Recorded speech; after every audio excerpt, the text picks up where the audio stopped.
Premier Ford, honourable ministers, members of the press, and people of Ontario.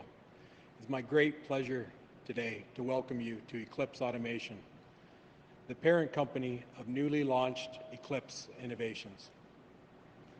Eclipse Innovations was born out of the pandemic when we saw the need for homegrown, sustainable, domestic solutions for PPE and other medical supplies in our province and in our country. With our design and manufacturing experience within the medical industry, we knew it was our obligation to step up and find ways to make domestic supply chain for N95 respirators and surgical masks a reality in Canada. We also remain committed to our work on other products and automation systems for medical device that directly support the fight against COVID-19. We don't always have the luxury of time during this crisis. However, we are used to complex challenges, and we've always rose to meet them. Our mask manufacturing site at Eclipse is an example of collaboration between private sector and public sector using forward-thinking programs like Ontario Together to bring innovative local solutions to our community and proudly manufacture high-quality N95 masks right here in Cambridge, Ontario. I would now like to invite Premier Ford to the podium. Thank you.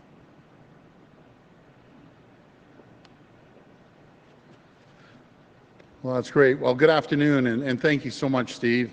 It's great to be here in beautiful Cambridge with Minister Fedeli, along with our all-star MPPs, Mike Harris, Amy Fee, and Belinda Carahelios. And the hardworking people at Eclipse Automation. They're absolutely incredible. They're all standing around here. You guys are absolute champions, and I thank you. And I want to thank Steve Mai, the president of this amazing company. And when I say amazing, it's just unbelievable what they do here. The work they're doing here is truly impressive. My friends, I just love getting out to visit amazing facilities like this one. And I love hearing from the real people on the ground. And this summer, I'll be crisscrossing the province with our all-star team of ministers and MPPs. We'll be visiting as many businesses and communities as we can, north, south, east, and west. In total, we will cover over 5,000 kilometers, and I can't wait to thank everyone who has stepped up over the past few months. We will showcase our strong local businesses who went the extra mile, whether it was making PPE for our frontline workers, keeping our supply chain strong, or helping those in need. And we will recognize those community leaders, our mayors, our volunteers, our frontline heroes who have gone above and beyond during these unprecedented times. I want to hear directly from the people of Ontario. I want to see firsthand the impact that COVID-19 pandemic has had on our local communities and our local businesses, because we can't stop and we won't stop until every community, every worker is back on their feet. And this tour will be an important opportunity to hear directly from the folks on how we can support them. And yesterday, I announced the details of Stage 3 of reopening the province. As more businesses and places reopen, I want to hear directly from them. I want to hear what they need to be successful as we move ahead with rebuilding our province. We all need to work together now to get Ontario back on track. And today, I especially want to thank those businesses who heard the call. Thank you to all those who retooled their businesses, who joined the fight against COVID-19. I always say we have the best and the brightest minds anywhere in the world right here in Ontario, and the folks at Eclipse just proved it. And you just have to look around for the proof, as I said. The folks at Eclipse Automation use state-of-the-art robotics to make custom automated manufacturing equipment for every sector you can think of: life sciences, construction, mining, and transportation. Now they're making N95 masks right here in my hand that our frontline healthcare heroes need. But not only that, they're also making the machines that they make these surgical masks for customers in Canada, the US, Mexico, and Europe. And friends, they're ready to take orders. Thanks to the incredible businesses like this one, Ontario will never ever again be left at the mercy of other countries and other leaders when it comes to vital PPE and medical equipment. And today, we're incredibly proud to support them with a $1.4 million investment through the Ontario Together Fund. My friends, we can make anything here in Ontario. We have the people, the expertise, the manufacturing might to build anything right here on our soil, right here in the greatest province in the country, Ontario. And that is what Ontario Made is all about. It's about hope. Hope that our province can recover. Hope that we will never be caught short of PPE ever again. Hope that our economy will come back with vengeance, stronger and more prosperous than ever before. And that's why it's now more important than ever to support our local businesses who are creating jobs for our families, friends, and neighbors. So when you're walking down the aisle of your local supermarket, please support your local businesses and factories and buy Ontario Made. Thank you, and God bless the people of Ontario. Now I'll pass it over to Minister Fedeli. Thank you.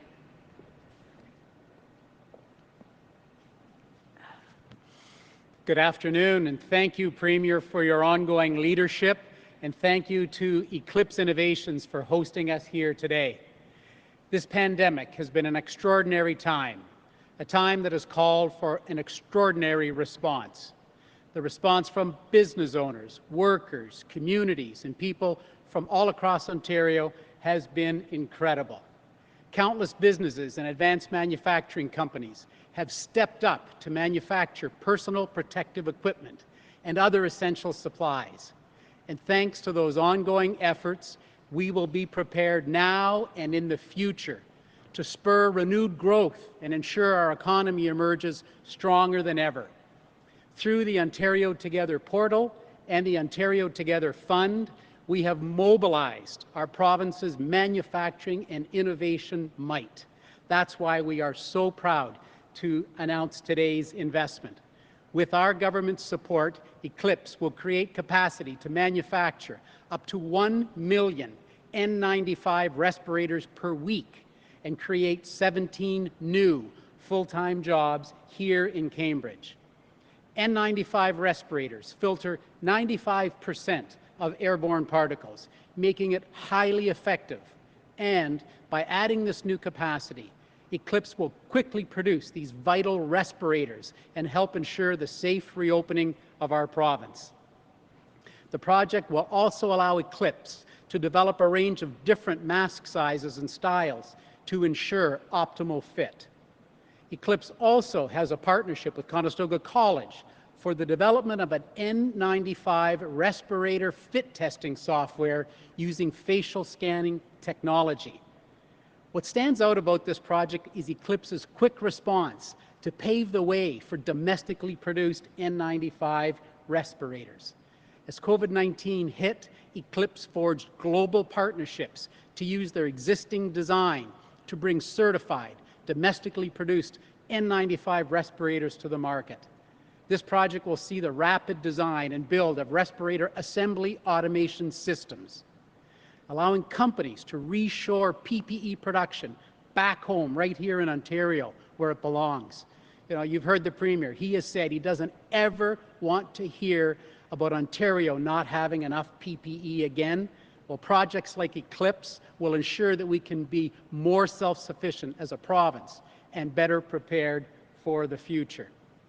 Our entrepreneurs, our innovators, they're the best of the best. They've stepped up with solutions to help us at a critical time. We will continue to prioritize Made in Ontario solutions to ensure a safe reopening and recovery and maintain our place as the economic engine of Canada. Thank you. We'll go to the phone line for questions now. Just a reminder, it's one question and one follow-up. Will be from John Benevelli Barreo at CTV News. Hi, Dominic.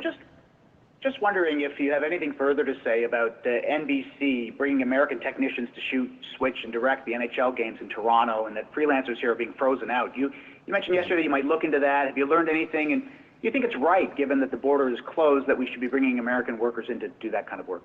Well, no, I believe we have good enough workers here, but I don't control the NHL contract. NHL signed the contract with NBC, and my hands are tied. I wish I could break the contract and let's use Canadian workers. This is about supporting people in Ontario, supporting Canadian workers. But in saying that, unfortunately, I guess the NHL signed with NBC. So we'll work around it, but hopefully it'll allow people to see some good, entertaining hockey. And I was on the phone last night with Jason Kenney and Deputy Prime Minister Chrystia Freeland. And I just politely said how we're going to kick the West's butt and we're going to win the Stanley Cup here. So Follow up. he didn't agree with me, but that's all right. And by the way, there were two Albertans. Chrystia Freeland's from Alberta too.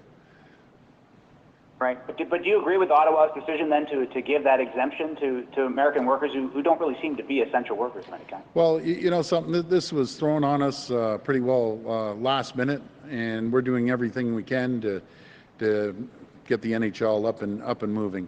Unfortunately, this wasn't in the original plans. We found out late, but now the horses left the barn. We have to get the NHL moving forward, and it's for a short period. Next question. Will be from Paula Duszek at CBC Kitchener-Waterloo. Please go ahead.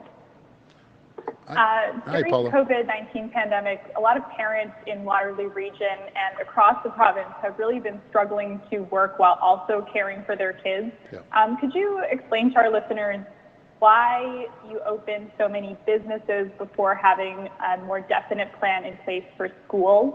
Yeah. So Minister Lecce, we do have a plan to open the schools. We've allowed the boards right across the province, but I want to be very clear. I've talked to so many parents, talked to school trustees, and 90% of them have the same idea that I have. I want kids in school 5 days a week. We don't need to shut the school down on a Wednesday to clean. What they should be doing is cleaning at nighttime and having the kids in class 5 days a week. So that's what I'm really advocating for, and I'll be sitting down talking to the Minister of Education. He has a good plan because we have to plan for everything. God forbid when the flu season hits in September, October, and we get hit again for the second wave, we have to be prepared for all scenarios. The worst plan is not having any plan at all, and at least we have 3 scenarios, but our goal is to get every single child back in the classroom. Minister Lecce made an announcement. We'll have 91% of daycare facilities up and running, but by September, 91% is not good in my books. We need 100%, because people want to know that their kids are taken care of in a safe environment while they're here. The great folks here that have kids, they want to make sure that their kids are protected in a safe working environment, and that's one thing I will not budge. The safety of our children are the top priority for everyone in Ontario. Follow up. So to clarify, you've indicated to boards that the preferred plan would be to have kids in school 5 days a week? That's great, correct, with heightened protocol and procedures and guidelines, which we're going to have to make sure we protect the kids. Next question. Will be from Sean Jeffries at the Canadian Press. Please go ahead. Hi, Sean. Good afternoon, Premier. You alluded to preparation for a second wave in schools, but I wanted to ask you about the healthcare system. The Ontario Hospital Association is calling on your government to prepare a plan for the healthcare sector for a potential second wave in the fall. And they say that, as you mentioned, it could coincide with the flu season. And I'm wondering what your government is doing right now to prepare for that possibility. Well, it's funny you ask. I just got off the call with our health team and some of the best medical minds in the entire country, and that will be rolling out very shortly over the next little while. We have a strong healthcare system, and I want to thank the frontline healthcare workers, the nurses and the docs and everyone. They did an incredible job. So We have a plan that we'll be rolling out, and we're prepared. We are, as a province, as a people, we are 100 times better, more prepared now in healthcare and PPEs because of great companies like Eclipse and the great folks that work here. We're so much better prepared, but we can never, ever let our guard down. We have to make sure that we're always vigilant and we continue moving forward and making life safe for every single family, and that's my job as Premier. I will protect every single person in this province. I'll do whatever it takes. I will not spare a penny when it comes to protecting the people of this province. Follow up. Premier, I want to switch gears back to schools for a second. Yeah. Schools and bars, specifically, people over the last 24 hours since the Stage 3 announcement was made have been criticizing your government for being more focused or appearing to be more focused on reopening bars than schools. And I'm wondering how you would respond to that criticism. And how you're planning to prevent any spread of COVID from being generated from these bars that reopen. It's funny, you're talking to a guy that doesn't even drink, but I like, you know, my buddies go out, guys, gals have a cold beer on the patio. God bless them. It's great, but that's the last thing I'm worried about is opening the bars. What I'm concerned about is the restaurants and the bars, keeping them alive, keeping them afloat, being socially responsible, having a strong plan when they move forward into Stage 3 this weekend. And I truly believe that owners of restaurants and bars are going to be responsible. You know, we've come such a long way. It's not the government that has got us to this point. It's the people of Ontario, the 14.5 million people that have followed the protocols and the procedures that have laid out from our chief medical officers across the province. But I can assure you, the last thing I'm worried about is, worried about the bars. I'm worried about the businesses that own the bars. That's what I'm worried about. But I think they're going to be responsible. People are going to be socially distanced. Within the bars, most people, I think in these days, like to go out on a patio opposed to staying inside. But we have to help the restaurants get back on their feet. These poor people, these are family-run businesses. They put everything they've had, every penny they've had to get things moving forward, and give them a little bit to pay their mortgages and put food on their table for their families. And all of a sudden, bang, this COVID comes out and swipes them off their feet. My theory from day one, our family's theory, is to protect the little guy, little gal in these businesses. And that's what I'll always do, is to protect the people. Next question. Will be from Ben Eppel at 570 News. Please go ahead. Hi, Ben. Good afternoon. Good afternoon, Premier Ford. You mentioned the possibility of a second wave, which, of course, God forbid, but it is possible. And if we do see a significant rise in cases, could we see more restrictions reimposed? Well, let's cross that bridge when we come to it. Right now, we're doing great as a province. We see the decline in cases, and I always say, I know I've said it before, I'll say it again. They showed me this map of North America with all large jurisdictions like Ontario, and we're ranked #1, way ahead of everyone in North America. And you just have to look to the south of the border, our neighbors down there. God bless them. Don't get me wrong, I love the Americans. I don't want them up here right now. After this pandemic, you're welcome to come up, but it's been reckless down there. That's the only way I can describe it. They've been reckless. They move forward too quickly, and we're going right at the right speed. And I'll always listen to health and science over getting pressure from anyone. Because you see what happens. 15,000 cases in one day in Florida, 11,000 in Texas. It's staggering. Follow up? Yes, and you mentioned, I'm just wondering, is the province coming up with a financial contingency plan to help businesses if that second wave does come, to keep them afloat in case things do shut down? Well, we'll do whatever it takes to keep businesses moving forward. What I really encourage people to do, which we have, we had a plan of over $17 billion to help people and businesses already, but whatever it takes to our capacity, because I always say all provinces, not just Ontario, have a certain capacity. We need the Fed's help. The Feds have the printing machine. We don't have the printing machine, and we're working well with them. But what I encourage everyone to do, we do $390 billion of two-way trade with the U.S. If we can change the buying habits of all of us, and I know it's not possible all the time to always buy made in Ontario, made in Canada, but if we change the habits of 1 in 10, that's billions and billions of dollars and thousands, tens of thousands of jobs. And I'm encouraging every manufacturer, I don't care if you're producing cereal, the planes, trains, automobiles, or masks. And you know, Steve's way ahead of the game, Ontario made. When you see that logo, when you see that maple leaf, and everything's being equal, buy it. I used, I used the example of barbecues. I got to give a shout out to Broil King in Waterloo. They're an incredible company. I gave a shout out to Napoleon and Verity as well. Verity's a great barbecue company in Brantford.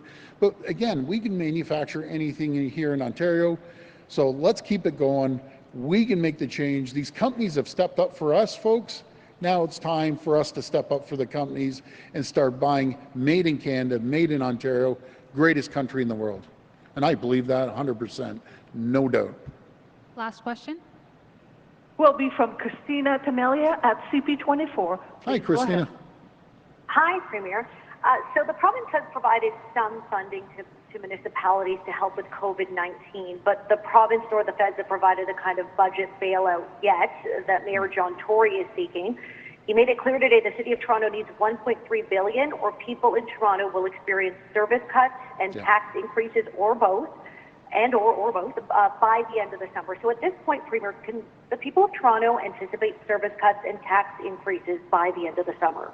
Well, I hope not, and I want to thank Mayor Tory for his comments yesterday. I agree 100%. We need a federal strategy right across the country.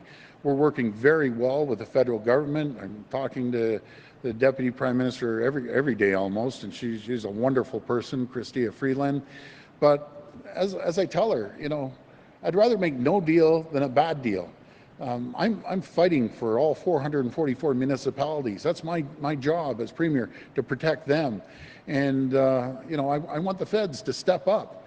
And before, we're very, very close, by the way, of getting this deal. But if you asked me a week ago, I wouldn't say we're close. It's easy to just wipe your hands and say, okay, you know, give me the money and away you go, and forget about $2 billion or so.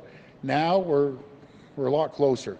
And hopefully by the end of this week, myself and all the other premiers will agree with the deal, because it's not just myself.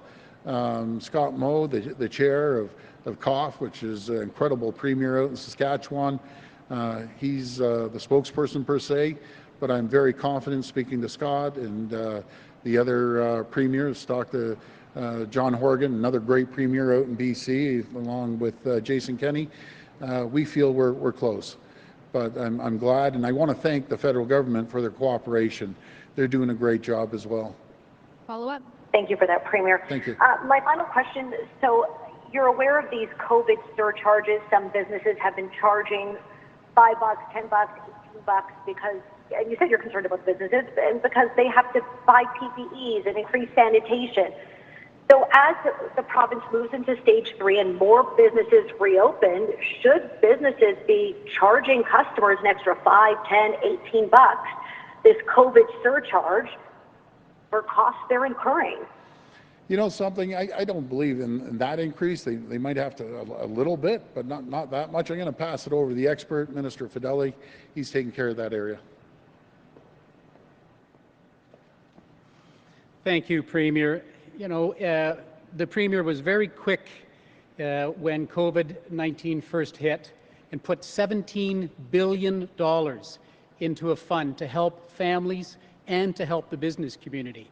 This is $17 billion that was for direct support for students and seniors, children under 12, and businesses. And he said right at that first day, this is our opening salvo. There'll be more when we know what you need. So the business community right now have all of these provincial taxes and their local property tax that's provincial, all delayed for them to help guide them and to help give them some help. We just put in, between the federal government and the provincial government, $57 million into a digital Main Street program to assist small businesses, especially in the downtowns that have been hardest hit. These are the kind of supports, and we've got a Jobs and Recovery Committee that is fanning out across Ontario electronically and understanding from each and every business, what do you need for the next level of support?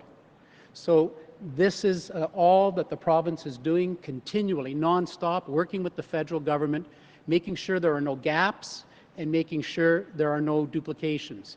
And this is the kind of level of support that you've seen in the past from Premier Ford and that you will see in the future. Thank you. Thank you, everyone. That's very good. Thank you, everyone.